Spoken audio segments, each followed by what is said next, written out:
काश्यश्च परमेश्वासः शिखण्डी च महारथः धृष्टद्युम्नो विराटश्च सात्यकिश्चापराजितः द्रुपदो द्रौपदेयाश्च सर्वशः पृथिवीपते सौभद्रश्च महाबाहुः शंखान दध्मुः पृथक पृथक।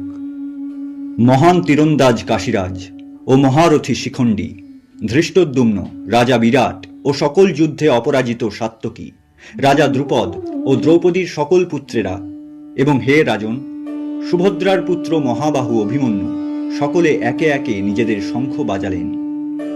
সঘোষো ধার্তরাষ্ট্রাণাং হৃদয়ানি ব্যদারয়ত নভশ্চ পৃথিবীং চৈব তুমুলো ব্যনুনাদয়ন। আকাশ এবং পৃথিবী কাঁপানো পাণ্ডব পক্ষের সেই একত্রিত শঙ্খধ্বনি ধৃতরাষ্ট্রের পুত্রদের হৃদয় বিদীর্ণ করল। ধর্ম হল প্রত্যেকটি মানুষের ব্যক্তিগত কর্তব্য পালন, কিন্তু ধর্ম কেবল সেখানেই সীমিত নয়। এ এক মহাজাগতিক অনুক্রম। বয়ে চলা নদীর জলে পাথর ফেললে পরবর্তী জলের স্রোত এসে যেভাবে সেই ফাঁকা জায়গাকে পূরণ করে দেয়, ঠিক সেভাবেই এই মহাজগতের কোনো অংশে বৃহৎ আকারে ধর্মের অন্যথা ঘটলে সৃষ্টি নিজে অবতীর্ণ হন তার সংস্কার করতে। ধর্ম হল এক স্নিগ্ধ নিরন্তর স্রোতের মতো, যার মধ্যে প্রতিটি প্রাণ শান্তিপূর্ণ জীবনচক্র পালন করে। ধর্মের কোনো প্রতিদ্বন্দ্বী নেই, ধর্মকে জয় করা যায় না, আর না তো ধর্ম চায় কোনো কিছুকে জয় করতে।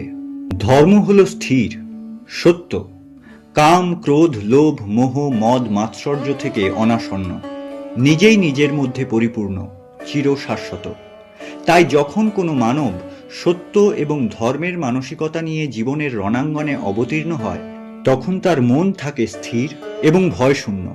অপরদিকে এক টুকরো পাথরের ন্যায় অধর্ম চায় মা গঙ্গার বিশাল স্রোতের ন্যায় ধর্মকে উল্লঙ্ঘন করে নিজের অনাচার বজায় রাখতে।